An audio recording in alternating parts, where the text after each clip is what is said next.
Bro ഇപ്രാവശ്യത്തെ KLF പോയിരുന്നോ? ഇല്ല, പോകാൻ പറ്റില്ല. ഇപ്രാവശ്യം നമ്മുടെ നാട്ടില് കോഴിക്കോട് നടക്കുന്നത്. അത് പോകാൻ പറ്റിയിട്ടില്ല. ഒരുപാട് ഇപ്രാവശ്യം എനിക്ക് തോന്നുന്നത് ഏറ്റവും ബെസ്റ്റ് KLF നല്ല അടിപൊളിയായിട്ട് അവർ നടത്തി. അവര് പാർട്ടിസിപ്പേറ്റ് ചെയ്ത ആളുകളുണ്ടല്ലോ, ഒരു രക്ഷയില്ല. വേൾഡ് വൈഡിൽ നിന്ന് വന്ന ആളുകള് ഒക്കെ ഒന്നിനൊന്ന് മെച്ചമുള്ള ആളുകളാണ്. സംസാരിക്കാൻ അറിയുന്ന, അല്ലെങ്കിൽ ബുക്സിന് ഇഷ്ടപ്പെടുന്ന, പല പല ബുക്സ് എഴുതിയ ആൾക്കാരാ. എന്റെ ഒരുപാട് കൂട്ടുകാർ പോയി വന്ന നല്ല അഭിപ്രായമാണ് പറഞ്ഞത്.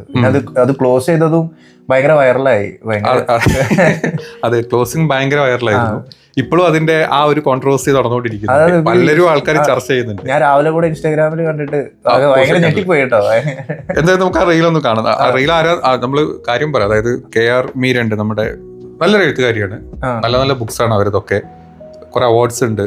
പ്രത്യേകിച്ച് അവര് ഇപ്പോഴത്തെ ഒരു ജെൻസി എങ്ങനെ ചിന്തിക്കണം, അല്ലെങ്കിൽ അവരെങ്ങനെ ആവണം എന്നുള്ള രീതിയിലുള്ള ബുക്സ് ആണ് പലതും.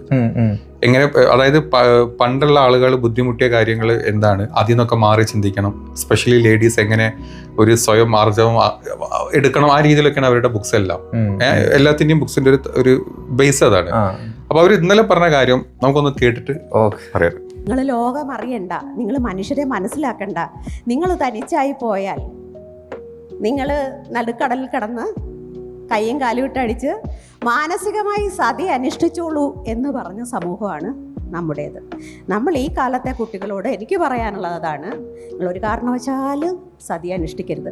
സതി അനുഷ്ഠിക്കാൻ വേണ്ടിയുള്ള ഒരു സംഗതി ഒരിക്കലും ഇല്ല. ചില സമയത്തൊക്കെ ചില എന്താണ് കഷായമൊക്കെ കൊടുക്കേണ്ടി വന്നാൽ പോലും. ഇതാണ്, ഇങ്ങനെയാണ് അവരെ സ്റ്റാർട്ട് ചെയ്യുന്നത്. ആ ഒരു കോൺവെർസേഷൻ സ്റ്റാർട്ട് ചെയ്തത് ഇങ്ങനെയാണ്. ആ ഒരു കഷായം, എനിക്ക് തോന്നുന്നു അവര് തന്നെ അവരെ കയ്യിൽ നിന്ന് പറഞ്ഞപ്പം പോയോ എന്നുള്ള തോന്നൽ പറഞ്ഞിട്ട് ആ ചിരിയില് മറ്റേ കയ്യിൽ നിന്ന് പോയി എന്നുള്ള രീതിയിലാണ്. പക്ഷെ അവരത് പിന്നെ അത് തന്നെ കണ്ടിന്യൂ ചെയ്തു. അവരത് പറയാനുള്ള റീസൺ, അതായത് അവര് കഷായം, നമുക്കറിയാം കഷായം എന്താണെന്നുള്ളത്. ഷാരോൺ വധക്കേസിലാണ് ഇഷ്യൂ വന്നതെന്നുള്ളതും. അപ്പൊ അത്, അതായത് അങ്ങനത്തെ ഒരു അവസ്ഥ, അതായത് സദ്യ അനുഷ്ഠിക്കാൻ അവരതിനെ കമ്പയർ ചെയ്ത് എങ്ങനെയാണെന്നറിയോ? പണ്ടത്തെ ആ ആളുകള് ആണുങ്ങൾക്കാണ് മേൽക്കൈ. അപ്പൊ ആണുങ്ങൾക്ക് എന്തെങ്കിലും സംഭവിച്ചു കഴിഞ്ഞാൽ പിന്നെ സ്ത്രീ അതോടുകൂടി ജീവിതം അവസാനിപ്പിക്കണം. അതാണ് സതി. ഇപ്പോഴത്തെ പെൺപിള്ളേരോണ്ട് അങ്ങനെ ചെയ്യരുത്. അതിന് പകരം നിങ്ങൾക്ക് റിലേഷനിൽ മുന്നോട്ട് പോകാൻ പറ്റുന്നില്ല, അതല്ലെങ്കിൽ നിങ്ങൾക്ക് റിലേഷൻ ഒരു ടോക്സിക് ആണ്, അങ്ങനത്തെ ഫീല് വന്നു കഴിഞ്ഞാൽ നിങ്ങൾ കഷായം കൊടുത്തോളൂ. അതിനെ ന്യായീകരിക്കുകയാണ്. അങ്ങനെ കൊടുക്കേണ്ടി വന്നാലും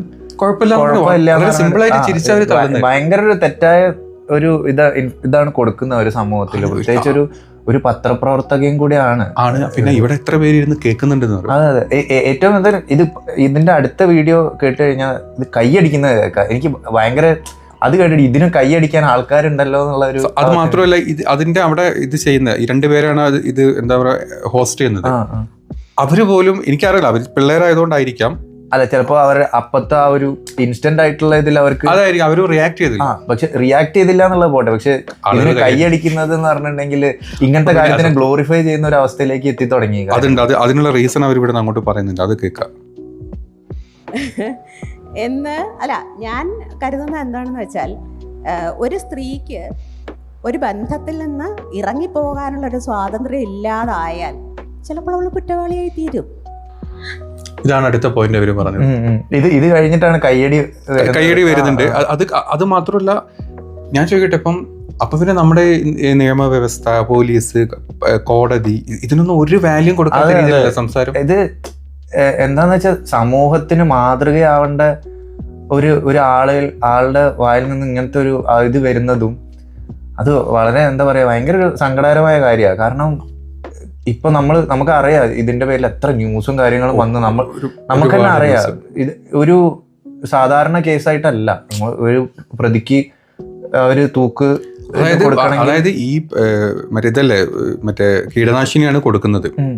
അത് കൊടുത്തിട്ട് 10 ദിവസം ഈ ഷാരോൺ അവന്റെ ആന്തരിക അവയവങ്ങൾ മൊത്തം ദ്രവിച്ച്, നാവടക്കം ദ്രവിച്ച് പോയിട്ടാണ് ആള് മരിക്കുന്നത്. അപ്പൊ ഇത്രയുള്ളൊരു ക്രൂരതൻ എത്ര ഗ്ലോറിഫൈ ചെയ്ത് സിംപ്ലിഫൈ ചെയ്തിട്ട് അവർ പറയുന്നത്. അതുപോലെ തന്നെ നമുക്ക് അറിയാം, റീസെന്റ് ഹിസ്റ്ററി വെച്ച് നോക്കുമ്പോൾ നമ്മൾ ഈ തൂക്ക് ഇത് കൊടുക്കണമെങ്കിൽ റയറസ്റ്റ് ഓഫ് ദ റയറസ്റ്റ്, അപ്പൊ കോടതി വരെ അത് അംഗീകരിച്ച ഒരു കാര്യമാണ്. അതില് എത്ര ഈസി ആയിട്ടാണ് അവര് ഇവരത് പ്രസന്റ് ചെയ്തത്. പറയുന്നത്. അവിടെ കേട്ടിരിക്കുന്നത് കൂടുതൽ യങ്സ്റ്റേഴ്സാണ് ഈ പ്രോഗ്രാം കേട്ടിരിക്കുന്നത്. അപ്പൊ അവർക്ക് തോന്നുകയാണ് അവരെ റിലേഷൻ ഓക്കെ അല്ല, അവര് നെക്സ്റ്റ് ചിന്തിക്കുന്നത് ഓക്കെ ഇയാളെ കൊന്നേക്കാം എന്നാണോ. അതിന് ഒരിക്കലും ന്യായീകരിക്കാൻ പറ്റില്ല. ഏത് രീതിയിൽ നമ്മൾ സാധാരണ കാണാറുണ്ട് ഇങ്ങനത്തെ വീഡിയോ ഒക്കെ കട്ട് ചെയ്തിടുമ്പോ ഇതില് ചിലപ്പോ അവര് പറയണതും സത്യമാണോ? പക്ഷെ ഞാനിത് ഇരുന്ന് ഫുള്ള് കണ്ടു. അതെ, ഒരു 55 മിനിറ്റ് വീഡിയോ ആണ്. അതിൽ ഈ പോയിന്റ് ഒക്കെ സ്പെസിഫൈ ചെയ്തിട്ട് ഒരു കാരണവശാലും ന്യായീകരിക്കാൻ പറ്റാത്ത വളരെ തെറ്റായ ഒരു കാര്യം. എനിക്കത് തോന്നിയിട്ടുണ്ട്. ഇതിനൊക്കെ എന്തെങ്കിലും നിയമപരമായിട്ട് എന്തെങ്കിലും കൊടുക്കാണ്ടെങ്കിൽ ഇവരെ ശിക്ഷിക്കണം എന്നാണ് എൻ്റെ ഒരു അഭിപ്രായം. കാരണം നമുക്കറിയാം കുറച്ചു മുന്നേ ഒരു വ്യക്തി, കുറച്ച് ഫേമസ് ആയ വ്യക്തി എന്തോ ഒരു സ്റ്റേറ്റ്മെന്റ് പറഞ്ഞതിന് ഇവിടെ എന്തോരം പ്രശ്നമാക്കി. അത് തെറ്റന്നെയാണ്, ഇല്ലാന്ന് പറയുന്നില്ല. പക്ഷെ അതിനെക്കാട്ടും 100 മടങ്ങ് സീരിയസ് ആയിട്ടുള്ള ഒരു കാര്യമാണ്, ഭയങ്കര ഒഫൻസീവ് ആയിട്ടുള്ള ഒരു കാര്യമാണ്. എത്രയോ ചെറുപ്പക്കാരെ ഇൻഫ്ലുവൻസ് ചെയ്യുന്ന ഒരു എഴുത്തുകാരിയാണ്. പിന്നെ ഇത് പറയുമ്പോൾ പൊതുവെ ആൾക്കാർ ചിന്തിക്കും ഓക്കെ ഇത്രയും വിവരമുള്ള ആളുകൾ ഇങ്ങനെ ചിന്തിക്കുന്നുണ്ട്, പിന്നെ എനിക്ക് ചെയ്താലെന്താ. ഇത് എന്താ പറയാ, ഇത് എത്ര സമൂഹത്തിൽ എത്ര ബാഡായിട്ട് ഇൻഫ്ലുവൻസ് ചെയ്തിട്ടുണ്ട്. ഒരുപാട് ചെയ്തിട്ടുണ്ട്. ഒരുപാട് ആൾക്കാർ അതെടുത്ത് അതിനെതിരെ സംസാരിച്ചിട്ടുണ്ട്, പല രീതിയിൽ അതിനെതിരെ സംസാരിച്ചിട്ടുണ്ട്. പിന്നെ ബാക്കി പോർഷനും കൂടെ കേൾക്കാം നമുക്ക്. ആ കുറ്റകൃത്യത്തിലേക്ക് അവളെ നയിക്കാതിരിക്കുക എന്നുള്ളത് ഈ പറഞ്ഞ എല്ലാം തികഞ്ഞ കാമുകന്റെ കടമയും കർത്തവ്യവുമാണ്. ആ കർത്തവ്യം ചെയ്യാതിരിക്കുമ്പോഴാണ് പ്രശ്നം.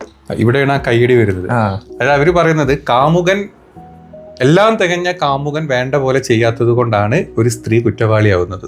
എന്ത് ബേസ് അതിലുള്ളത്? ഇത് ഒരു ബന്ധത്തിൽ ഞാൻ ചോദിക്കട്ടെ, ഒരു റിലേഷനിൽ കാമുകനും കാമുക്കും ഇപ്പൊ പ്രത്യേകിച്ച് സ്ത്രീകൾക്ക് എന്താ പറയാ തുല്യാവകാശം വേണമെന്ന് എല്ലാത്തിനും. അപ്പൊ എന്തുകൊണ്ട് എല്ലാം തികഞ്ഞവളാവുന്നില്ല സ്ത്രീ ആ സമയത്ത് റിലേഷനിൽ വരുമ്പോ? എനിക്ക് തോന്നിയ ഒരു കാര്യം എന്താന്ന് വെച്ചാൽ അവര് പറയണത് ഈ കാമുകൻ ഇത്രയും ചെയ്യണം എന്നുള്ള ഇത് അങ്ങനെയല്ല. ഒരു റിലേഷൻ എന്ന് പറയുമ്പോൾ രണ്ടുപേരുടെയും ഒരു ഇതാണ്. വർക്കൗട്ട് ആവുന്നില്ല, എന്താവുന്നില്ല, ആയിക്കോട്ടെ, അതിന്ന് ഇറങ്ങി പോവാനും പല കാര്യങ്ങളും ഓപ്ഷൻസ് ഉണ്ട്. ഇനി അഥവാ അങ്ങനെ പറ്റില്ലെങ്കിൽ നിയമപരമായിട്ട് പോകാൻ പറ്റും. ഇതൊരു ടോക്സിക് റിലേഷൻ ആണ്, പോവുകയാണെങ്കിൽ അവരെന്നെ എന്തെങ്കിലും ചെയ്യും. അവരിതിൽ അതും കൂടെ പറയുന്നുണ്ട്. അത് കുറെ ഉണ്ട്, അതൊന്നും ഇല്ലാത്തത്. അവർ പറയുന്നുണ്ട് ആസിഡ് അറ്റാക്ക്, ഇങ്ങനെ പോകുന്നവർക്കെതിരെ ആസിഡ് അറ്റാക്ക് വരും. പാർവതിയുടെ മൂവിയിൽ നിങ്ങൾ കണ്ടില്ല, ഇങ്ങനെ കുറെ എക്സാമ്പിൾസ് പറയുന്നുണ്ട്. ഞാൻ ചോദിച്ചോട്ടെ, ഇപ്പോഴത്തെ ഒരു കാലഘട്ടത്തില് ഒരു കേസുമായിട്ട് ഒരു പെണ്ണാണ് പോലീസ് സ്റ്റേഷനിൽ പോകുന്നത്, അല്ലെങ്കിൽ ഒരു വനിതാ കമ്മീഷന്റെ അടുത്ത് പോകുന്നതെങ്കിൽ തെളിവ് പോലും വേണ്ടാണ്ട കേസ് എടുക്കുന്നത്. നമ്മൾ കണ്ടല്ലോ ഇപ്പൊ നടന്ന കാര്യം, ഹണി റോസിന്റെ കാര്യത്തിൽ എന്താണ്ടായി നമ്മൾ കണ്ടു. അതെ, ആ ഒരു മുന്നേറ്റം, അത് ശരി, ഒരു പുതിയ മുന്നേറ്റം. അതായത് ഒരു സത്യം പറഞ്ഞ പുരുഷ കമ്മീഷൻ വേണം. നമ്മളിപ്പോ ലോകത്ത് തന്നെ ആലോചിച്ച് നമുക്ക് മൃഗങ്ങൾക്കായാലും ശരി, ബ്ലൂ ക്രോസ്, സത്യം എല്ലാം ഉണ്ട്. എന്തുകൊണ്ട് തുല്യത എന്ന് പറയുന്ന ഒരു സംഭവമാണെങ്കിൽ പുരുഷ കമ്മീഷൻ വേണം എന്നുള്ള. ആന കുത്തി കൊന്നു കഴിഞ്ഞാൽ ഒരു കേസും ആർക്കും ഇല്ല. പക്ഷെ ആനക്ക് നമ്മൾ വെറുതെ ഒരു വടിയെടുത്ത് അടിച്ച കേസാണ്. അതെ അതെ. ഇപ്പൊ പറഞ്ഞ സ്ത്രീകൾക്ക് ഇതുപോലെ. അപ്പൊ പുരുഷൻ എന്താ ഒരു സമൂഹത്തിലുള്ള ഒരു സംഭവമല്ലേ, അവകാശങ്ങൾ വേണ്ട ഒരാളല്ലേ. പ്രത്യേകിച്ച് ഇപ്പോഴത്തെ ഒരു അവസ്ഥയിൽ നമ്മൾ കുറേ കേട്ട് വരുന്നുണ്ട്. എന്തൊക്കെ ഒന്നും വേണ്ട, അതിലിപ്പോ രാഹുൽ ഈശ്വർ തന്നെ പറഞ്ഞു, ഒരു നടനെതിരെ ഒരു സ്ത്രീ വന്ന് വെറുതെ വായ തോന്നി വിളിച്ചു പറഞ്ഞ ആ നടനെതിരെ എന്തൊക്കെ പ്രശ്നങ്ങളുണ്ട്. അത് പച്ച കള്ള എന്നുള്ളത് മീഡിയ വരെ തെളിയിച്ചു കഴിഞ്ഞിട്ടും ഇപ്പോഴും അയാളെ കാണുമ്പോൾ ഒരു കുറ്റക്കാരനായിട്ട് ഫീൽ ചെയ്യുന്നത്. അത് മാത്രല്ല, അയാള് എത്ര ഹരാസ്മെന്റ് അനുഭവിച്ചിട്ടുണ്ട്. ആര് ഇതിനൊക്കെ എന്തെങ്കിലും കേസ് ഉണ്ടോ? കേസ് ഉണ്ടാവുമായിരിക്കും, പക്ഷെ എന്താണ് അതിനെക്കുറിച്ച് ഒന്നുമില്ല. ആർക്കും എന്തും ആണുങ്ങളെതിരെ പറയാന്നുള്ള ഒരു അവസ്ഥയിലേക്ക് ഇപ്പൊ എത്തിയിട്ടുണ്ട്. ചെയ്തത് തെറ്റാണ്, പക്ഷെ അതിനൊരിക്കലും ഇത് പരിഹാരം ആവുന്നില്ല. ഇക്വാലിറ്റി ആണ് ഉദ്ദേശിക്കുന്നെങ്കിൽ പുരുഷ കമ്മീഷനും വേണം എന്നുള്ളതിൽ യാതൊരു തർക്കവും ഇല്ല. അതിപ്പോ രാഹുൽ ഈശ്വർ എന്നുള്ള ഒരു വ്യക്തിയല്ല, വേറെ ആര് എന്ത് പറഞ്ഞാലും അത് വേണം എന്നുള്ളത് തന്നെയാണ് ഒരു. അതെ, എനിക്കും തന്നെ. പക്ഷെ ഞാൻ ഈ ഒരു കാര്യം ഇപ്പം ഇവര് പറഞ്ഞത് മാത്രമല്ല കേട്ടോ, ഇവരിപ്പോ ഇത് കൊടുത്തു. ഈവൻ നമ്മുടെ ഇപ്പം ഈ ഒരു കേസിന് അന്ന് വിധി വന്ന സമയത്ത് നമ്മുടെ മുൻ ജസ്റ്റിസ് കമാൽ പാഷ പറഞ്ഞ കാര്യം ഓർക്കുന്നു. ഭയങ്കര ഡിസപ്പോയിന്റിംഗ് ആയിട്ടുള്ള ഒരു സ്റ്റേറ്റ്മെന്റ് ആണ്. പുള്ളി അവിടെ, അതായത് പുള്ളി ആ ഒരു പൊസിഷനിൽ ഇരുന്ന് വന്ന ഒരാള്. ഓക്കെ, പുള്ളി പറഞ്ഞ പോലെ ചിലപ്പം മേൽക്കോടതി പോയി കഴിഞ്ഞാല് ചിലപ്പോൾ ഇതിനെ എന്താ ന്യൂട്രലൈസ് ചെയ്ത് ചിലപ്പോൾ അവർക്ക് ജീവപര്യന്തം ഇതൊക്കെ ആക്കി കൊടുക്കാം. പക്ഷെ ഒരു വിധി വന്ന് നെക്സ്റ്റ് ഡേയിൽ തന്നെ ഇത്ര സ്ട്രോങ് ആയിട്ടില്ല, അതങ്ങനെയല്ല, ആ ലെവലിലോട്ട് അവർ സംസാരിച്ചാൽ. പിന്നെ അതിൽ വേറെ 1-2 ന്യായീകരണങ്ങൾ പുള്ളി പറഞ്ഞിരുന്നു. എനിക്ക് തോന്നുന്നു മറ്റേ 24-ന്റെ ഹാഷ്മി ആയിട്ടുള്ള ഒരു ചർച്ചയിലാണ് അത് വന്നത്. ഓർക്കുന്നുണ്ട് അത് പറഞ്ഞ കാര്യങ്ങള്. അതായത് അതിൽ പറഞ്ഞിട്ടുണ്ട്, അതായത് ഇവര് പറഞ്ഞ മീര പറഞ്ഞ അതേ സ്റ്റേറ്റ്മെന്റിനോട് കണക്ട് ചെയ്തുള്ള രീതിയിൽ അത് പറഞ്ഞിരുന്നത്. ചിലപ്പം അവള് പെട്ടുപോയതായിരിക്കാം, അല്ലെങ്കിൽ ഈ ഒരു വിഷം കൊടുത്ത സമയത്ത് അത് ആ സമയത്ത് സാഹചര്യം കൊണ്ട് പറ്റിപ്പോയതായിരിക്കും. അതൊരിക്കലും എന്താ പറയുക, അതുകൊണ്ട് അവരൊരു കുറ്റവാളി അല്ല എന്നുള്ള രീതിയിലാണ് ചിത്രീകരിച്ച്. അത് പോട്ടെ, ഇതൊരു സാധാരണക്കാരനാണ് പറയുന്നത് വെച്ചാല് ഇതൊരു ജസ്റ്റിസ് ആണ് പറയുന്നത്. ഈ ജസ്റ്റിസ് എത്ര വിധികൾ പറഞ്ഞിട്ടുണ്ടാവും. ഇവര് ഇമോഷന്റെ ബേസിലാണ് ഈ വിധി പറയുന്നത്. ഇവര് കിട്ടുന്ന കൺക്ലൂസീവ് ആയിട്ടുള്ള എവിഡൻസും കാര്യങ്ങളും കിട്ടിയിട്ടാണ്. അപ്പൊ ഇവര് ആ കോടതിന്റെ ആ ഒരു തീരുമാനത്തിനെ റെസ്പെക്ട് ചെയ്യേണ്ട ഒരു വ്യക്തിയല്ലേ ആണ്. പക്ഷെ ഈ സത്യം പറഞ്ഞ ജസ്റ്റിസിന്റെ ഇവരുടെ തുടക്കത്തിൽ ഒരു 3-4 കേസുണ്ട്. ഇവര് ഫസ്റ്റ് ജസ്റ്റിസ് ആയ സമയത്ത് അതിലും പല കേസുകൾക്കും ഇവര് വധശിക്ഷ കൊടുത്ത ആളാ. ആ ആളാണ് ഇപ്പൊ ഇരുന്നിട്ട് ഇതിനെ ന്യൂട്രലൈസ്, അതായത് ഇതിനെ സിംപ്ലിഫൈ ചെയ്യാൻ നോക്കുന്നുണ്ടല്ലോ. അത് എനിക്ക് തോന്നുന്നത് ഇപ്പൊ ഈ രണ്ടുപേരായിക്കോട്ടെ, സമൂഹത്തിൽ ഏറ്റവും നമ്മള് ഉന്നതങ്ങളിൽ റെസ്പെക്ട്ഫുൾ ആയിട്ട് ഒരാള് ലിറ്ററേച്ചറിൽ ഭയങ്കര ഇതായിട്ട് നിൽക്കുന്നത്, പോരാത്തതിന് പത്രപ്രവർത്തകയും കൂടെയാണ്. ഒരാൾ ഇപ്പുറത്തെ സൈഡിൽ ജസ്റ്റിസ്. ഇവരുടെ സൈഡിൽ നിന്ന് ഇങ്ങനത്തെ സ്റ്റേറ്റ്മെന്റ് വരുമ്പോ നമ്മൾ ഇനി സാധാരണക്കാരായ ഒരാൾ വന്ന് എന്തെങ്കിലും മീഡിയയിൽ വന്ന് പറയുമ്പോ അവരിങ്ങനെ പറയരുത് എന്ന് പറയുന്ന എക്സ്പെക്ടേഷൻ കേസ് പോകും. ഇപ്പൊ രാഹുൽ ഈശ്വറിന് രണ്ടാമത്തെ കേസ് പോയി. അതായത് പുള്ളി പുരുഷ കമ്മീഷൻ പറഞ്ഞ് സംസാരിച്ച് നടക്കുന്നുണ്ട്. അത് വീണ്ടും ഹണി റോസിന് അത് എന്താ പറയാ പല സ്ഥലങ്ങളിൽ ഹണിറോസിന്റെ പേര് വരുന്നുണ്ട്. രണ്ടാമത്തെ കേസ് ഇട്ട് കേസ് എടുക്കുകയും ചെയ്തു പോലീസ്. അപ്പൊ ഇത്രയും സ്ട്രോങ് ആയിട്ട് സ്ത്രീകൾ പറഞ്ഞു കഴിഞ്ഞാൽ കേസ് എടുക്കുന്നുണ്ടോ? ഉണ്ട്. അപ്പൊ പിന്നെ എന്തിനാണ് ഇവർ ഇങ്ങനത്തെ മോട്ടിവേഷൻ കൊടുക്കുന്നത് ഈ പെൺപിള്ളേർക്ക്? ഇത് സീരിയസ് ആയിട്ട് കാണേണ്ട ഒരു കാര്യം തന്നെയാണ്. കാരണം ഇത് നാളെ ഇപ്പൊ ആർക്ക് വന്നും എന്തും പറയാന്നുള്ളൊരു അവസ്ഥയിൽ എത്തുമ്പോ, അതും ഈ KLF മാരത്തൊരു വലിയൊരു സദസ്സിൽ വന്നിട്ട് അവർക്കത് പറയാനുള്ള ഒരു ഒഡാസിറ്റി, ഇത് ആര് ഇവർക്ക് ക്രിയേറ്റ് ചെയ്ത് എടുത്തു. ഞാൻ പറയട്ടെ, ഇതേ സ്ഥാനത്ത് ഒരാളാണെങ്കിലോ ഞാൻ ചോദിക്കട്ടെ, ഇപ്പൊ ഗ്രീഷ്മ ഈ ഷാരോൺ കേസിൽ നേരെ ഓപ്പോസിറ്റാണ് നടന്നിരുന്നത്. ആ കൊലം, ആ തെറ്റ്, എത്ര പേര് അവിടെ ഷാരോണിനെ സപ്പോർട്ട് ചെയ്യാൻ വരും? എനിക്ക് തോന്നുന്നില്ല. 0 ആയിരിക്കും. ഒരാളും വരില്ല. അവൻ കുറ്റവാളിയാണ്, ക്രിമിനലാണ്, 22ാമത്തെ വയസ്സിലാണ് ചെയ്യുന്നത്. ആ രീതിയിൽ ആൾക്കാർ എടുക്കുകയുള്ളൂ. അപ്പൊ സ്ത്രീകൾക്കാണ് ഇവിടെ എപ്പോഴും നമ്മൾ പരിഗണന കൊടുക്കുന്നത്, പക്ഷെ കുറ്റവാളികൾക്കാവരുത്. ഇത് ഞാൻ പറയുകയാണെങ്കിൽ കുറെ കൂടി ഇത് ഇവരെന്തിനാണ് ഇത് ഈ സ്ത്രീ പുരുഷൻ എന്ന് കാണുന്നത്? കുറ്റം ചെയ്യുന്നത് ആരായാലും. ഞാൻ ഒരു വീഡിയോ എടുത്ത് കണ്ടിരുന്നു. അപ്പോൾ ഒരു പ്രസ്ഥാനമാണ്, ഞാൻ പേര് പറയുന്നില്ല. പുള്ളിനോട് ചോദിക്കുന്നത് താങ്കൾക്ക് സ്ത്രീകൾക്കെതിരെ എന്തെങ്കിലും ബുദ്ധിമുട്ടുണ്ടോ? പക്ഷെ ആ പുള്ളിയുടെ സ്റ്റേറ്റ്മെന്റ് എനിക്ക് വളരെ ഇഷ്ടപ്പെട്ടു. കാരണം പറയുന്നത്, ഞാൻ റെസ്പെക്ട് കൊടുക്കുന്ന ഒരു മനുഷ്യനാണ്, സ്ത്രീയോ പുരുഷനോ നോക്കിയിട്ടല്ല. അങ്ങനെ സ്ത്രീകൾക്ക് റെസ്പെക്ട് ആയിട്ട് കൊടുക്കാൻ പറ്റില്ല. നമ്മുടെ കൂട്ടത്തിൽ ഉണ്ടായിരുന്ന 6 പേരെ വിഷം കൊടുത്തു വന്ന ജോളി സ്ത്രീയാണ്, ഈ പറഞ്ഞ ഗ്രീഷ്മ സ്ത്രീയാണ്. അപ്പൊ ഒരിക്കലും സ്ത്രീ എന്നുള്ള ഒരു ടേമിന് റെസ്പെക്ട് കൊടുക്കാൻ പറ്റില്ല. റെസ്പെക്ട് കൊടുക്കാന്ന് പറഞ്ഞാൽ ആ ഒരു മനുഷ്യന്റെ ഇതിനെ വെച്ചിട്ടാണ്. ക്രൈം ചെയ്യുന്നത് ക്രിമിനൽ അവർക്ക് വേണ്ട ശിക്ഷ കൊടുക്കണം. അതിനെ സപ്പോർട്ട് ചെയ്യാൻ ഇങ്ങനത്തെ ഒരു രീതിയിൽ കൊണ്ടുവന്ന് ന്യായീകരിക്കുന്നത് വളരെ മോശമായിട്ടുള്ള കാര്യമാണ്. സമൂഹത്തിന് തെറ്റായ ഒരു സന്ദേശം തന്നെ അവർ കൊടുത്തത്. സാധാരണക്കാരൻ കൊടുത്തിരുന്നെങ്കിൽ നമുക്ക് പറയാം. പക്ഷെ ഇത് ഇത്രയും ഒരു ഇതിൽ നിൽക്കുന്ന ഒരാൾ കൊടുക്കാൻ പാടില്ല. എനിക്ക് തോന്നുന്നു ഈ ഒരു വീഡിയോ കണ്ട 99% ആൾക്കാരും അവർക്കെതിരെ സംസാരിച്ചു. പക്ഷെ 1% ആൾക്കാർ എപ്പോഴും അവരെ സപ്പോർട്ട് ചെയ്ത് സംസാരിക്കും. അത് പിന്നെ ഉണ്ടാവില്ല. നമ്മൾ അതൊരു ഫെമിനിസം ലൈനാണ് എനിക്ക് തോന്നുന്നുണ്ട്. നമ്മളിവിടെ അത് ചർച്ച ചെയ്യാനിരിക്കുന്നില്ല. ഹാർപ്പിക്കിൻ ലൈഫ് പോയി പരസ്യത്തിലൊക്കെ കാണാറില്ലേ, 2 കീടാണുക്കളാണ് ഈ പറഞ്ഞിട്ട് ഈ KR മീരനെ സപ്പോർട്ട് ചെയ്തോട്ടെ. അതിൽ ഞാൻ ഇത് കണ്ടു, ഇവരെ മീര നല്ല വിളിക്കേണ്ടത് അല്ല തോന്നി പോകട്ടെ. ചില ആൾക്കാർ KR മീരക്ക് പകരം KR വേറെ പലതുണ്ട്.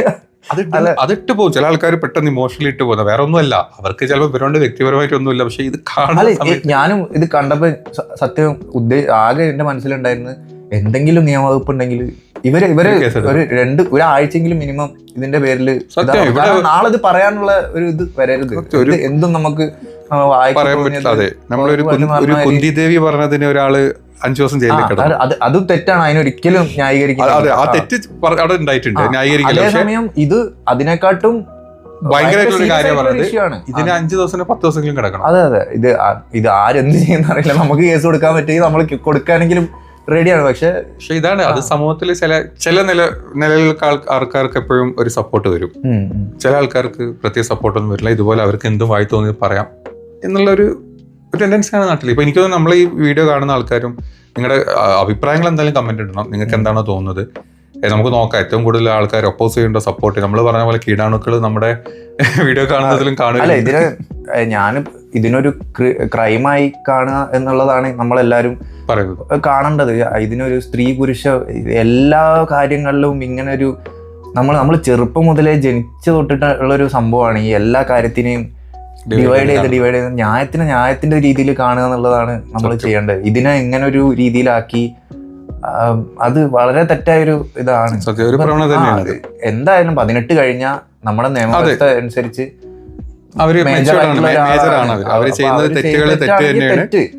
അതിനെ നമുക്ക് കുട്ടി പഠിക്കുന്ന കുട്ടിയാണ് ടോപ്പറാണെന്നും പറഞ്ഞിട്ട് അങ്ങനെ കാര്യമില്ല. അങ്ങനെയൊക്കെ നോക്കുകയാണെങ്കിൽ നമ്മൾ പല കേസുകൾ എടുത്തു നോക്കി പല സൈക്കോ ആൾക്കാർ റാങ്ക് വാങ്ങിയിട്ട് 10 വരെ കൊന്ന പല കഥകളുണ്ട്. നമുക്ക് അങ്ങനെയൊന്നും ഒരിക്കലും ന്യായീകരിക്കാണ്ട്. അതും ഈ ജസ്റ്റിസിന്റെ ഭാഗത്തു നിന്നൊക്കെ ഇങ്ങനത്തെ ഓരോന്നും കേൾക്കുമ്പോഴാണ് നമ്മൾ രണ്ട് കാര്യം ഭയങ്കര ഡിസപ്പോയിന്റിംഗ് ആയിട്ടുള്ള കാര്യങ്ങൾ. അപ്പൊ നിങ്ങളുടെ അഭിപ്രായങ്ങൾ നിങ്ങളും കൂടെ താഴ്ത്തുക. ടോപ്പിക് നമുക്ക് അപ്പൊ ശരി.